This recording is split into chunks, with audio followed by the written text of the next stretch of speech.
Bismillahirrohmanirrohim. Demak, bu 10-sinflar uchun qilingan variant o'zi, oson variant. Ko'p to'p 3 metr balandlikdan polga tushdi va poldan qaytib ko'tarilayotganda 2,1 metr balandlikda tutib olindi. Qancha yurdi? Ko'p to'pni o'tgan yo'li va ko'chishining kattaligi. Ko'chish qancha? Tamam. Oson, ha? Juda oson. Kimlar yechdi? Ko'pchilik yechgan. Yaxshi.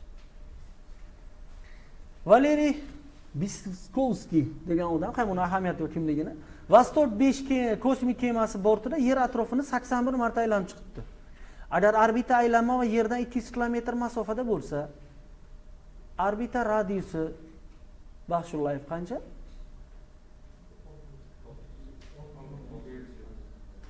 Qancha Baxshullayev? Ha? 6600. Ya'ni yerni diametri radiusi ham olinadi, ha? Kosmik kemani bosib o'tgan yo'li qanday bo'ladi Baxshullayev? 2pi r. Tamam? R degani endi o'sha 6600 da r plus h. To'g'rimi? Lekin 81 marta aylangan shundan. Nima qilamiz? 81 ga ko'paytiramiz. Ana 81 marta aylanganda 3,36 milliard metr masofani bosib o'tgan ekan. Tushundingizmi? Bu bosib o'tgancha qancha odam o'lib ketgan? Bilasizlarmi?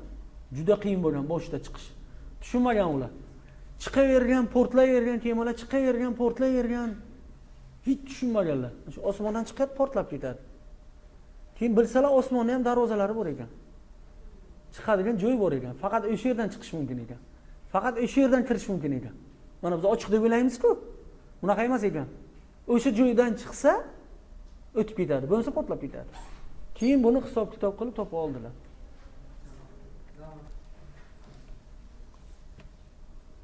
Xo'sh, kilometrda so'ragan, ha? Xo'sh, yuk mashinasi koordinatasi -2 metr bo'lgan nuqtadan x o'qi bo'ylab doimiy 3 metr taqsim sekund tezlik bilan harakatlana boshladi. Jism koordinatasining vaqtga bog'liqligini yozishimiz kerak. Demak, boshlang'ich koordinatasi -2, tezligi 3. Tamam, x barobar x0 plus v v x t. Tamam. Juda oson savollar, ha? Ikki velosipedchining harakat tenglamalari berilgan, uchrashish vaqti. Uchrashadi degani malohat nimasi bir xil bo'ladi? Koordinatasi bir xil bo'ladi. Tenglashtiramiz koordinatasini. To'p. Tamam. Sekund 1,5 minut kerak emas bu masalalarga.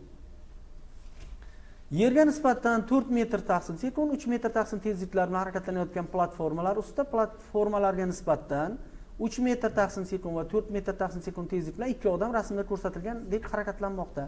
Odamlarning nisbiy tezligi. Demak, qarama qarshi tomonga bo'lsa nisbiy tezlik qo'shiladi. Tamam. Tushunarlimi?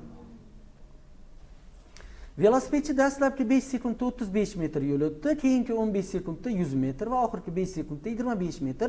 Butun yo'ldagi o'rtacha tezlikni topish uchun nima qilish kerak? Demak, bizda asosiy formulamiz umumiy yo'lni umumiy vaqtga bo'lish kerak. Tamam. Vagonning tezlanishi 3 metr taqsim sekund kvadrat, bu necha kilometr taqsim soat kvadrat? Faqat kvadrati bor, ha? Bu ham oson. Keyingi savol slayddan ekan. Erkin tushayotgan jism 7 metr taqsim sekund boshlang'ich tezlikka ega va 2 sekundda qanday tezlikka erishadi? Qanaqa harakat qiladi Ruslan? Erkin tushayotgan jism qanaqa harakat qiladi? Ha? Tekis tezlanuvchan. V barobar V0 plus GT. Faqat G ni 9.8 metr taqsim kvadrat deb oling degan. Endi sizlarga bunaqa demaydi, 10 deydi doim. Bu eski savol bo'lgani uchun shunaqa degan. Tamam, hisoblaymiz. Sportchi balandlikdan suvga sakraydi. Sakrash balandligi 10 metr, tushish vaqti 1,8 sekund bo'lsa, havoning qarshiligi sportchining tushish vaqtini qanchaga orttiradi? O'zi 10 metrdan qancha vaqtda tushadi erkin desa? Ilizosda 2h taqsim j. Ha? Shuni ko'ramiz. Demak, u qanchada tushish kerak ekan? 1,4 ta. Nima uchun 1,8 da tushgan? Havo qarshilik qilgan. Qancha kechiktirgan? 6,4 sekundga kechiktirgan. Tosh gorizontal otildi, otishdan 2 sekund o'tib uning tezlik vektori gorizont bilan 45 gradus burchak tashkil qildi. Toshning boshlang'ich tezligini toping. Demak, gorizont bilan 45 bo'lsa, nimalar teng? Vx va y ga teng. Chunki tangent alfaga teng, tangent alfa v y taqsim v x. Tamam, shuni topib olamiz. Jism qandaydir balandlikdan 40 metr taqsim sekund tezlik bilan gorizontal otildi. Uning 3 sekunddan keyingi tezligini aniqlang. 3 sekunddan keyingi tezlik deganda Behruz qaysi tezlik nazarda tutilyapti? Vx mi, Vy mi? Natijaviy. Tushunaymi? Natijaviysi nima bo'ladi? Pifagor bo'ladi. Vximiz Rabon Aqulov nimaga teng? V0 ga teng. Vy'imiz gt ga teng. Tamom. Keyingi savol ham slaydda bor ekan, tayyor savol. Slayddagilarni ham qarash kerak. Aylana bo'ylab tekis harakat qilayotgan jismning tezligi o'zgarmasdan, trayektoriya radiusi 2 marta kamaysa, uning markazga intilma tezlanishi qanday bo'ladi deyapti Amin. Qaysi formulani olamiz endi? Tezlanishning qaysi formulasini? V kvadrat taqsim r nima? Omega kvadrat r nima? Nima uchun? Chunki V o'zgarmadi dedi. V o'zgarmasa tezlanish r ga teskari proporsional. Demak, radius 2 marta kamaysa, tezlanish 2 marta ortadi. Razvorot qilganda kichik radius bilan razvorot qilish kerakmi, katta bilanmi? Katta bilan. Nima uchun? Tezlanish kichik bo'lishi kerak. Tezlanish katta bo'lsa nima bo'ladi? Chiqib ketamiz. Qachon chiqib ketamiz? Qancha bo'lsa tezlanish? Nimadan katta bo'lsa? Markazga intilmadan. Markazga intilma qaysi bu yerda? Markazga intilma qaysi? Markazga intilma. Ishqalanish mu m g. Yer sun'iy yo'ldoshining orbita radiusi 4 marta ortganda, aylanish davri 8 marta ortsa, yo'ldoshning orbita bo'ylab aylanish tezligi qanday o'zgaradi? Davr, radius, tezlik. Shu 3 ta nimalarni aytdi, darrov bog'lab ketaverishimiz kerak, ha? 2 marta yozamiz. Tamam. Afrosiyob poyezdining tezlanishi 1.2 metr taqsim sekund kvadratga teng. Poyezd vagonlaridan birining chiftiga 1 kilogramm massali yuk osilgan. Poyezd gorizontal yo'lda harakatlanyapti deb hisoblab, yukka ta'sir etuvchi barcha kuchlarning teng ta'sir etuvchisi. Barcha kuchlarning teng ta'sir etuvchisi MA. MA degan nima bu? Barcha kuchlarning teng ta'sir etuvchisi. Shuni toping deyapti, tamam? MG shuni ichiga kirib ketdi. Tushundingizmi? Biz Newtonning ikkinchi qonunini yozganmiz. MA teng F1 plus F2 plus F3 hammasining vektoral yig'indisi deganmiz. Barcha kuchlarning teng ta'sir etuvchisi dedimi? Tamom, boshqa narsa kerak bo'lmaydi. Rasmda ko'rsatilgandek, O nuqtaga 2 ta F1 va F2 kuchlar qo'yilgan. Ularning natijaviysini toping desa, Zulayxo nima qilamiz? Natijaviysi desa. 2 ta kuch bor.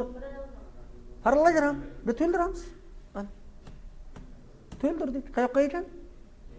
Enga qarab ketar ekan. Uzunligi 12 metr va ko'ndalang kesim yuzasi 3 darajasi minus 4 metr kvadrat bo'lgan po'lat sterjinning bikrligini topishimiz kerak. Po'lat uchun yun moduli berilgan. S taqsim. Massasi 2 tonna bo'lgan avtomobilni 0.5 metr taqsim sekund kvadrat tezlanish bilan shatakka olib ketayotgan. Nima degani shatakka? Ildirib olgan, tortib ketyapti. Bikrligi 100 kilonewton taqsim metr bo'lgan trosning cho'zilishini toping. Ishqalanish yo'q. Tros nima uchun cho'zilyapti? Qaysi kuch cho'zyapti? MA. Ishqalanish bo'lmasa, MA nimaga teng bo'ladi? Kx ga. MG chi shahzoda. MG ham bor ko'niki. Avtomobilning MGsi. Ha? Yo'q. MA ga kiradi, lekin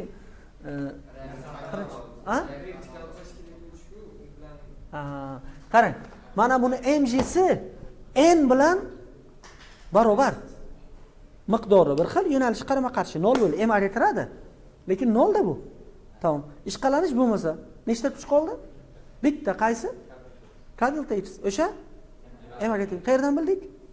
Agar jismga bitta kuch ta'sir qilsa, u MA ga teng bo'ladi. Tamam. Tenglashtiramiz. Ko'pincha ana elektronlar shunaqa savol beradi. Og'irligini inobatga olmang deydi. Tamam, qulon kuchi m ga teng bo'lib qoladi, bor edi-ku. Jismning massasi 2 kilogramm, uni 2 metr taqsim sekund kvadrat tezlanish bilan tik yuqoriga ko'tarish uchun qancha kuch kerak? mg plus ma. Nima uchun? Chunki og'irligi mg plus ma bo'ladi. O'shani yengishimiz kerak. Shuncha kuch qo'ymasak, yenga olmaymiz. Shuning uchun nima qiyin? Ko'tarilish qiyin-da. Mana shu ikkita kuchni yengishimiz kerak bo'ladi. Keyingi savolim slayddan ekan, tayyor yechilgan masala. Lift yuqoriga ko'tarilmoqda. Uning 3 metr taqsim sekund kvadratga teng tezlanishi pastga yo'nalgan. Demak, u qanaqa harakat qilyapti? Qayerdan bildik? Tezlanish nimaga qarama-qarshi? Tezlikka qarama-qarshi. Qachon qarama-qarshi bo'ladi? Sekinlanuvchan harakat. Shunga e'tibor beringlar, shu masalada ko'p adashadi odam. Chunki plusiga ham javob bo'ladi-da bunda. 2 kilogramm massali jism gorizontal sirt bo'ylab to'g'ri chiziqli tekis harakat qilayotgan bo'lsa, mazkur sirtlar orasidagi ishqalanish koeffitsiyenti 0.3 ga teng bo'lgan holat uchun jismga ta'sir qilayotgan tortish kuchining qiymatini toping. Tortish kuchi nimaga teng bo'ladi bu yerda? μg ga. Nima uchun? Tekis harakat. Topib beramiz. Tekis bo'lmasa-chi? ma nimaga teng bo'ladi tekis bo'lmasa?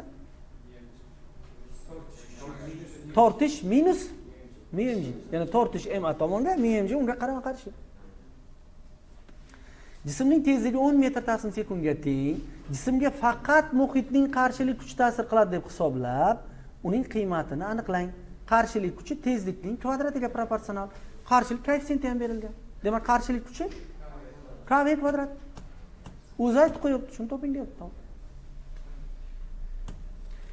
5 metr taqsim sekund tezlik bilan harakatlanayotgan 200 gramm massali shar xuddi shu yo'nalishda 4 metr taqsim sekund tezlik bilan harakatlanayotgan 300 gramm massali shar bilan absolyut noelastik to'qnashdi.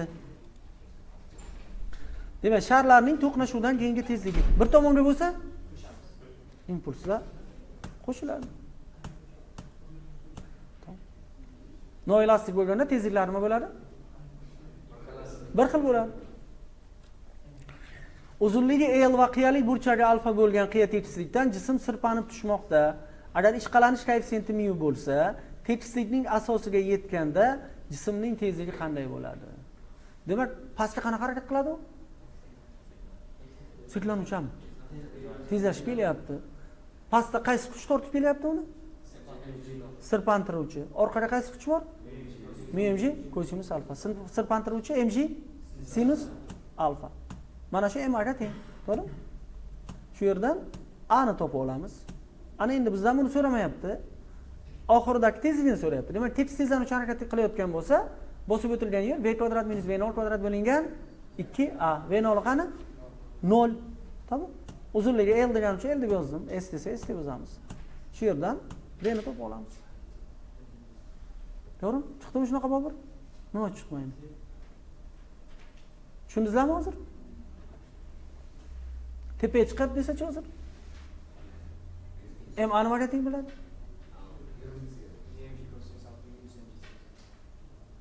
Nima uchun? Tepaga chiqayotgan bo'lsa. Ma nimaga teng? To'xtanglar, tepaga o'zi chiqmaydi u. Tepaga kim olib chiqadi uni? Qayerdan paydo bo'ldi ma? Ha, kuch qo'yasizda, uni o'zi chiqmaydi, chiqarim ko'ryapsizlar. Koptorga chiq desangiz chiqadimi? Tashlaversangiz tushadi. Ha? Tushib ketyapti tezlanish bilan. Ma'si mg sin alfa minus mg kosinus alfaga teng. Endi tepaga chiq desangiz chiqmaydi-ku. Unga energiya berasiz, yo'q kuch berasiz. Demak, F tortish tepaga. Ha? Tezlanish bilan chiqayotgan bo'lsa, ma tepaga. Mg sin alfa pastga, mg kosinus alfa pastga. Qaysi qiyin? Pastga tushishmi, tepaga chiqishmi? Tepaga. Chunki tepaga chiqishingizga mg sin alfa qarshilik qiladi, pastga tushishda yordam beradi. Qayiq eshkakchi bilan birga 3.6 metr taqsim sekund tezlikda harakatlanadi. Agar eshkakchi tomonidan erishiladigan quvvat 18 vattga teng bo'lsa, suvning qarshilik kuchini toping. Demak, tekis harakat qilayotgan bo'lsa, quvvat F V. Tamam? Faqat tepkisi harakatda. Bitirligi 200 newton taqsim metr bo'lgan prujina 4 santimetrga siqilgan bo'lsa, necha joul potensial energiyaga ega? K delta x kvadrat taqsim 2. Tamam? Tushundingizmi?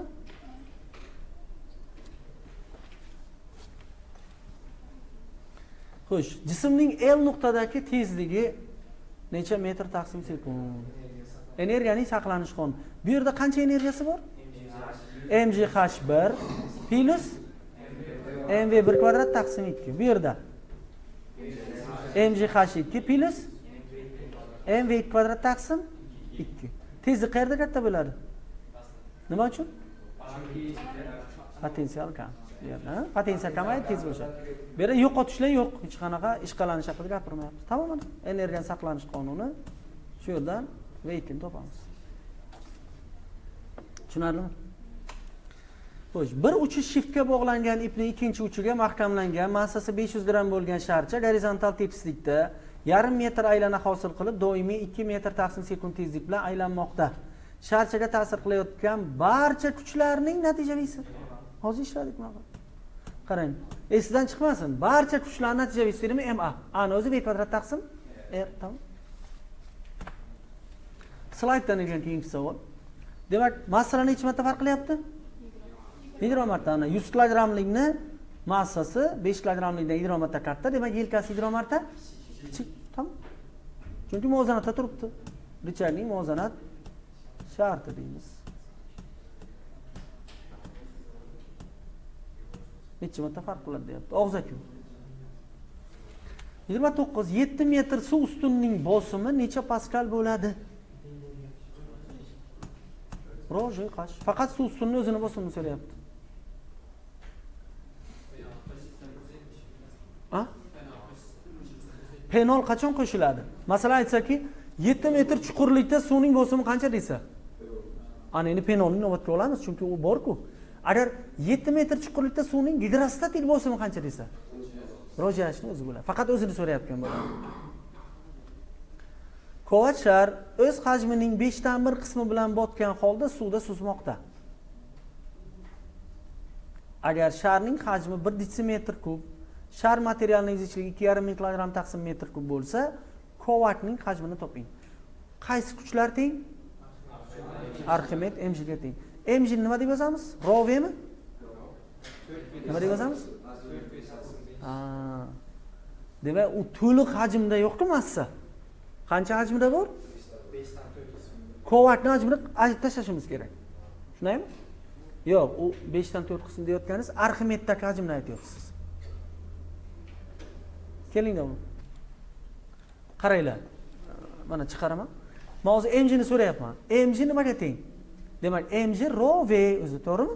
Rho vj, lekin biz quvvatning hajmini ayirib tashlaymiz. Quvvatning hajmi berilmagan sizlarda hozir. U 80% deganingiz botmagan qismini aytyapsiz. Asilbek. Quvvatning hajmini o'zi topishimiz kerak. Hozir mana shuni, mana ichki quvvat-a shuni. Mana shuni hozir nimasini yozing desa, mg-sini. Nima yozamiz?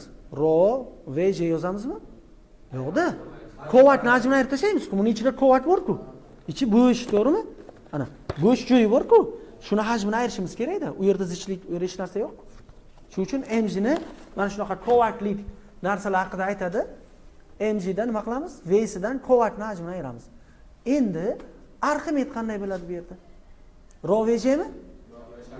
Nima bo'ladi? V botkani qancha? 20%, ha? 0,2 V mi? 0,2 V siga faqat ta'sir qiladi Arximed. Ana. Botkani faqat. Ana shu yerdan quvvatning hajmini topib olamiz. Tushundingizlarmi? Tamam. O'zi qiyin masala deyarli yo'q ekan sizlarning nimalaringizda. Bitta ikkita. Ha? Bemalol yechsangizda bo'ladi. Nazarda bo'lsa, uni hammasini yechar edi menimcha, ha, Nazar? Ha? Oson-a?